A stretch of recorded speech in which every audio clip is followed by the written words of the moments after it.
দুজন অপরিচিত ব্যক্তিকে এই জঙ্গলের মাঝখানে ছেড়ে দিয়েছি। এই দুজন মানুষ একে অপরকে তাদের গোটা জীবনে কখনো দেখেনি। দেখা করে ভালো লাগলো আর ভাই। প্রত্যেকদিন তোমরা সার্ভাইভ করার পরে আমি তোমাদেরকে $10,000 করে দেবো। আশা করি তোমার কাছে অনেক টাকা আছে, আমরা এখানে অনেক দিন থাকবো। এই এবার ক্যামেরাটা বন্ধ করো আর চলো আমার সাথে। ঠিক আছে। তোমাদেরকে গুড লাক। তোমরা দুজনেই কিন্তু মাল্টিমিলিয়নার হতে পারো। আমরা এখানে অনেক দিন থাকবো, তুমি গরিব হয়ে যাবে। আমি হেজ। আমি গ্রিস। দেখা করে ভালো লাগলো। গ্রিস, হ্যাঁ। ঠিক আছে, এখন থেকে আমরা বেস্ট ফ্রেন্ড আছে। যতদিন আমরা এখানে থাকবো। আজ থেকে এরা রোজ $10,000 করে পাবে, কিন্তু ওরা কোথায় গিয়ে শেষ করবে তার কোনো লিমিট নেই। আর তার মানে হলো ওরা জিততে পারে আনলিমিটেড ডলার। ভাই আমরা এখানে থাকতে থাকতে কোটিপতি হয়ে যাব। আমরা একটা ক্যাম্পিং স্পট খুঁজছি, সেখানে আগুন জ্বালাবো, রাতটা কাটাবো। আমাদের মনে হয় এখানে ক্যাম্প করা উচিত। বাকি রাতটা ওরা কাঠ জোগাড় করলো আর ওদের জিনিসপত্রগুলো দেখলো। আমাদের কাছে এখন প্রায় 5 দিনের মতো খাবার রয়েছে, আর রয়েছে 2 জলের বোতল। এখানে বেশ কিছু জামা কাপড়, ওয়ার্ম জ্যাকেটস রয়েছে, আর বুম, একটা ফায়ার স্টার্টার। দেখা যাক এটা দিয়ে আগুন জ্বালাতে পারি কিনা। ও, এই তো। এখন একটু ভালো লাগছে। চলো এই পাইনের ছাল দিয়ে বেড বানাই। এটা অতটা কমফোর্টেবল নয়, কিন্তু অন্তত ঠান্ডা থেকে আমরা বাঁচবো। আমরা বেঁচে আছি।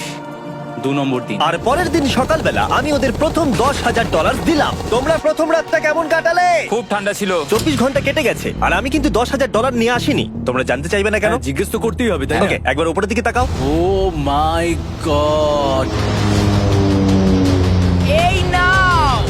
প্রত্যেক 24 ঘন্টা অন্তর আমরা প্লেন থেকে নিচের দিকে $10,000 করে ফেলবো। এই দেখো $10,000। একটা প্যারাসুট ব্রিফকেসে। যাও ওটা ধরো, গিয়ে ধরো, ধরো ওটা।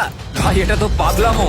ভাই আমরা এই ভিডিও শেষ হতে হতে বড় লোক হয়ে যাব। আর ওই টাকাগুলো ছাড়াও আমি তোমাদের একটা ফ্লেয়ার গানও দিচ্ছি। ও, এটা আকাশে শুট করলে এই চ্যালেঞ্জটা শেষ হয়ে যাবে আর তোমরা টাকাগুলো নিয়ে বাড়ি চলে যেতে পারবে। আচ্ছা আমরা এখানে থাকবো কতদিন? 1 বছর মানে 3.6 মিলিয়ন হলে দারুণ হয়। ঠিক আছে, তাহলে আমাদের প্ল্যান 1 বছর থাকা। এটা দুভাগ করে নিচ্ছি, এটা ঠিক আছে। তোমার, এটা আমার। আমরা এখন আর এটা ফায়ার করতে পারবো না। কিন্তু ভিডিওতে পরের দিকে ওদের প্ল্যান ঠিক মতো কাজ করলো না। আমার আর ভালো লাগছে না, আমাকে ফ্লেয়ার গানটা চুরি করতেই হবে। এটাকে যদি আমি শুট করি তাহলে আমি বাড়ি ফিরতে পারবো। তুমি যদি এই ফ্লেয়ারটা ফায়ার করো তাহলে আমি কিন্তু তোমাকে শেষ করে দেবো। তাহলে তুমি বড়লোক হওয়ার জন্য তৈরি? একদম। তৃতীয় রাত্রে ওদের মাটিতে শোবার কারণে ঠিক মতো ঘুম হয়নি। পরের 10,000 পাবার পরে ওরা নিজেদের শেল্টার বানাতে শুরু করলো। আমি আমার জ্যাকেট ইউজ করে পাইনের ছালগুলো নিয়ে যাচ্ছি শেল্টার বানাবার জন্য। আমি এই মেটাল পিসটা এখান থেকে পুড়িয়ে পেয়েছি, আর আমার মনে হয় এটা দিয়ে শেল্টারের ছাদটা ভালো তৈরি করা যাবে। লেয়ার 1 তৈরি হয়ে গেছে। বুম। এই জায়গাটা আমাদের এখন কাজ করতে হবে। এখানে তোমরা দেখতেই পাচ্ছ স্ট্রাকচারাল পোলস আছে। আমরা প্যারাসুটস এবং তার দড়িগুলো ব্যবহার করব যাতে আমাদের শেল্টারটা বৃষ্টি থেকে বাঁচতে পারে। সবাই ভাবছে আমরা হয়তো আমার জন্যই এই চ্যালেঞ্জটা হেরে যাব, কিন্তু এই টাকাটা আমার বাচ্চাদের ভবিষ্যতে কাজে লাগবে। চতুর্থ দিনে ওরা পানীয় জল খুঁজতে বের হলো। দেখো ওইদিকে একটা জলাশয় রয়েছে। আমার মনে হচ্ছে এটা বয়েল করে খাওয়া যাবে। হ্যাঁ, আমাদের কিন্তু একটু কেয়ারফুল থাকতে হবে। এই জলে কিন্তু প্রচুর ব্যাকটেরিয়া আর প্যারাসাইট আছে। হুম। জলটার টেস্টটা কিন্তু বেশ ভালো। এবার আমরা ঘুমোবো। আশা করছি ব্রিজ আমাকে জড়িয়ে ধরে শোবে, কারণ বাইরেটা খুব ঠান্ডা। এটা আমাদের 3 নম্বর দিন যেখানে আমরা 2 ঘন্টা ঘুমোতে পেরেছি। আর এখানে সত্যি খুব ঠান্ডা। আর এখন যদি বৃষ্টি হয় তাহলে হসপিটালে ভর্তি করতে হবে। কিন্তু আমি এটা $10,000 জন্য করব। তখন ওখানে তাপমাত্রা সহ্য ক্ষমতার বাইরে ছিল না। আমাদের খাবার দাবার প্রায় শেষ হয়ে আসছে।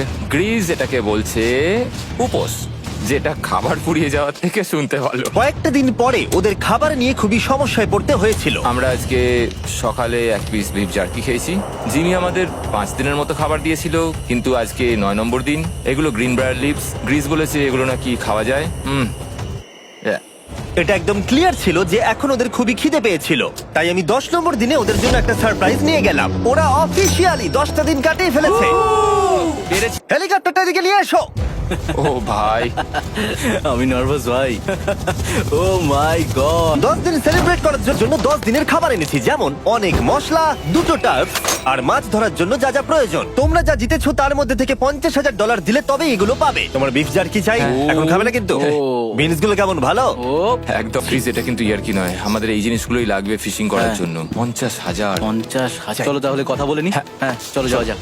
ঠিক আছে জিমি, তাহলে আমি 2টো ভেজিটেবল বার দেবো। নেব। আমরা নিচ্ছি। Thank you. Thank you Jimmy. Thanks Jimmy. আমাদের এই অফারটা নিতেই হতো। এই সপ্তাহের খাবারের দাম আমার বাচ্চাদের কলেজে পড়ার খরচের সমান। হ্যালো ভাই, আমার এখনো বিশ্বাস হচ্ছে না যে আকাশ থেকে আমাদের জন্য টাকা পড়ছে।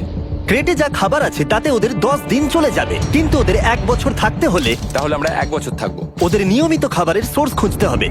আপনারা সবাই নিশ্চয়ই ভাবছেন যে আমরা কেন মাছ ধরছি না। আসলে সামনে যে জলাশয়টা আছে সেখানে কোনো মাছ নেই। আমাদের একটা প্রবাহিত জলধারা চাই যেখানে আমরা মাছ ধরতে পারবো। আর হেজ যখন ওর বাচ্চাদের ব্যাপারে নালিশ করছিল, আমার 2 বছরের বাচ্চাটাও যে খুব ভালো ঘুমোয় তা নয়। তখন এটা হলো। আমি ভাবছি বাবা হয়ে, এটা কি? এটা একটা নদী, এটা কোনো জলাশয় নয়, এটা একটা প্রবাহিত জলধারা। এখানে মাছ থাকবেই। আরে ভাই এদিকে দেখো, এখানে একটা ডক মতো করা রয়েছে। এটা কিন্তু ফুড আর শেল্টারের জন্য একটা পারফেক্ট জায়গা। আর কয়েকটা দিন পরে ওরা ভয়ানক ঝড় বৃষ্টির সম্মুখীন হলো। বৃষ্টি অ্যাটলিস্ট এখন আমাদের $1,00,000 হয়ে গেছে। ওরা ঠিক করলো ওদের শেল্টারটাকে তুলে নিয়ে যাবে, যেখানে জলের নতুন সোর্স পেয়েছিল। Good morning Greece. তুমি সবসময় আমার আগে কি করে উঠে পড়ো? আমরা মরা গাছে কাঠ সংগ্রহ করছি যাতে আমরা স্ট্রাকচারটা ঠিকঠাক দাঁড় করাতে পারি। তারপর আমরা এগুলোকে এ ফ্রেম শেপে ব্যালেন্স করাবো আর লেন্থটা বুঝে বাকিটা কেটে নেবো। আমায় ক্ষমা করো। না ঠিক আছে, আমি তোমার পড়ে যাওয়াটা আটকাতে পেরেছি। ক্ষমা করো। যাই হোক, হয়তো ওদের শুরুটাই ভুল ছিল, কিন্তু যখন ওরা স্ট্রাকচারটা তৈরি করে ফেললো, পরের গোটা দিনটা ধরে ওরা ওদের শেল্টারটাকে আরো মজবুত করলো। ওরা একটা ডকও তৈরি করলো নদী থেকে মাছ ধরবার জন্য। ডক তৈরি হয়ে গেছে দারুণ হয়েছে। আর আমরা এখন এখান থেকে মাছ ধরতে পারবো। ভালো না? হ্যাঁ বলেইছিলাম। কিন্তু সব থেকে কঠিন ব্যাপার ছিল স্লিপিং ব্যাগ ছাড়া এই ভয়ঙ্কর শীতের মধ্যে ঘুমানো। রাতে খুব ঠান্ডা পড়ছে, হাত পা ঠান্ডা হয়ে যাচ্ছে, স্লিপিং ব্যাগের দরকার ছিল। তাই আমি জানতাম আমার পরের অফারটা কি হতে চলেছে। আজকে 20 নম্বর দিন, আর ওরা আরো ঘন জঙ্গলের ভিতরে চলে গেছে, তাই আমরা বোটে করে যাচ্ছি। তুমি কি ওই দিক থেকে কোনো আওয়াজ শুনতে পাচ্ছ? কি বলে তুমি? কোনো বোট আসছে? যে কোনো সময় আমরা ওদেরকে খুঁজে পেয়ে যাব, আর ওদেরকে একটা মজার অফারও দেবো। কেমন আছো তোমরা? হাই জিমি, কেমন আছো? দুটো কথা, প্রথমত প্লেন গেছে মেইনটেনেন্সে, তাই আমি টাকাটা নিজের হাত দিয়ে দিচ্ছি। আরে, ঠিক আছে, ঠিক এই আছে। তোমার $10,000। এখন তোমরা টোটাল জিতে নিয়েছো $1,40,000। দ্বিতীয়ত তোমাদের জন্য আরেকটা অফার। অফারটা দেখাও, ঢাকনাটা খুলে ফেলো। এই তো, ও তোমরা আমাকে $10,000 দিতে পারো এই রেড স্লিপিং ব্যাগের বিনিময়ে, অথবা $50,000 এই দুটো স্লিপিং ব্যাগের জন্য। কি? দুটো নেওয়ার জন্য 5 গুণ বেশি দিতে হবে? আরে ভাই, এটা কি একবার দেখতে পারি? হ্যাঁ, একবার তো খুলে হ্যাঁ, দেখা উচিত। দেখো তোমরা। দাঁড়াও আমি একবার এর ভেতর ঢুকে দেখি। এই স্লিপিং ব্যাগগুলি আমরা আন্টার্কটিকাতে ব্যবহার করেছিলাম, এগুলো খুব ভালো কাজ করে। এই হলো ওয়েদার ফোরকাস্ট, পরের সপ্তাহে খুব ঠান্ডা পড়বে, আচ্ছা। তাই তোমাদের একটা অন্তত কেনাই উচিত। আমাদের চ্যালেঞ্জটা শুরু হওয়ার সময় থেকে আজ পর্যন্ত সেভাবে আমাদের কাছে কিছুই নেই। আমরা এটাতে অভ্যস্ত হয়েছি। আমাদের কাছে এখন বেডিং আছে, পাইন স্ট্র আছে। সত্যি বলতে আমরা খুব ভালো করছি এই ঠান্ডাতেও। আমি তো স্লিপিং ব্যাগ চাই, কিন্তু এই $50,000। আমি অ্যাকচুয়ালি আমার বউয়ের থেকে গ্রিজের বেশি কাছে শুই, তো আমি একটু মজা করছি না। তার মানে তোমরা দুটোই নেবে না বলছো? রাতে খুব ঠান্ডা পড়েছিল, স্লিপিং ব্যাগ নেই। হ্যাঁ, তো আমার মনে হয় আমাদের এটা চাই না। হ্যাঁ, ঠিক বলেছো। ওয়াও, ওরা একটাও স্লিপিং ব্যাগ নিল না। ঠিক আছে ছেলেরা, এগুলো বন্ধ করে দাও। ওরা হয়তো স্লিপিং ব্যাগ ছাড়াও সার্ভাইভ করে ফেলবে, কিন্তু খাবার ছাড়া সার্ভাইভ করা অসম্ভব। বৃষ্টির দিনে ওদের বেশি কাজ ছিল না, তাই ওরা একটা রুটিন বানিয়েছিল যার মধ্যে ছিল জল গরম করা, শেল্টারের কাজ করা আর মাছ ধরা। কিন্তু তারা মাছ ধরতে পারছিল না। আমরা আশেপাশে একটু চারা ছড়িয়ে দিয়েছি, আশা করছি মাছগুলো নদীর নিচ থেকে চারার দিকে এগিয়ে আসবে। দিনের পর দিন তারা মাছ ধরতে ব্যর্থ হচ্ছিল, দেখি একবার চেক করে যদি কোনো ক্যাটফিশ আটকে থাকে তো। কিন্তু হঠাৎই তারা এই কাজে সফল হয়ে গেল। ও ও ও গ্রেস, যদিও প্রকৃতি এখানে অনেকটাই নিষ্ঠুর ছিল। এটা আবার কি? এটা কি আমরা খেতে পারবো? প্রথম মাছ, এটা একটা কুঁচে, আর আমরা এটাকে চারকোলের উপর গ্রিল করে খাবো। এখন আমরা এটাকে আমেরিকান স্টাইলে তৈরি করব। এই প্রথম 27 দিনের পর আমরা কিছু একটা ধরে খেতে চলেছি, যেটা দারুণ হতে চলেছে। আমরা এটা পেয়ে খুব খুশি, আশা করি এটা সুস্বাদু হবে। জানি না এটাকে ডিলিশিয়াস বলা উচিত কিনা, কিন্তু ওরা 30 দিন ধরে একদিনও ফ্রেশ খাবার খায়নি, তাই ওরা এখন পাথর খেলেও সেটাও সুস্বাদু লাগবে। এটা দারুণ খেতে। এটা ফাটাফাটি। খুব সাধারণ রান্নাতে এটা খুব সুস্বাদু খেতে লাগছে। আমরা যদি এভাবে মাছ ধরতে পারি, আমরা এখানে অনেকদিন থাকতে পারবো ভাই। হ্যাঁ ভাই, ঠিক বলেছো। $3.6 মিলিয়ন। Good night. 28 নম্বর দিনে ওরা ওদের নতুন শেল্টারের ভিতরে বিছানা তৈরি করা শুরু করে দিল। দুটো ক্ল্যাম্প তৈরি হবে, এই একটা এই একটা। পাশ থেকে দুটো কাঠ শুইয়ে দেবো, ওপর দিকেও একটা ছোট টুকরো বিছিয়ে দেবো, আর তারপর আমরা দারুণ একটা ম্যাট্রেস তৈরি করব, প্যারাশুট। আর ওরা শেল্টারটাকে এত ভালো করে বানিয়েছে সেটা দেখার পরে আমি ভয় পাচ্ছিলাম যে আমাকে না ওদেরকে $1,000,000 দিতে হয়। আমার কাছে একমাত্র যেটা নেই সেটা হলো বাং বেডস। হ্যাঁ, সত্যি এটা খুব খারাপ ব্যাপার। ওরা এই জলাশয়ের পাশে নতুন শেল্টারটাকে গড়ে তুলতে সবকিছুই ব্যবহার করছিল, কিন্তু ওরা একটা বিশাল ভুল করে ফেললো, কারণ ওরা আর ইল মাছ ধরতে পারবে না। ছিঁড়ে গেল। আমি আমার সদ্য জন্মানো বাচ্চার থেকে বেশি দিন এই জঙ্গলের ভেতর কাটিয়ে ফেললাম। এছাড়াও আমার একটা 2 বছরের ছেলে রয়েছে, আমার বউ একা রয়েছে। বাচ্চাগুলোকে কি করে বোঝাবে যে বাবা কাজে গেছে, সে কথা বলতে পারবে না, কল করতে পারবে না, দেখা করতে পারবে না। মনে হচ্ছে ওরা এবার কিছু একটা অফার দেবে। আচ্ছা, আমাদের এখন ঠিক কি কেনার প্রয়োজন আছে?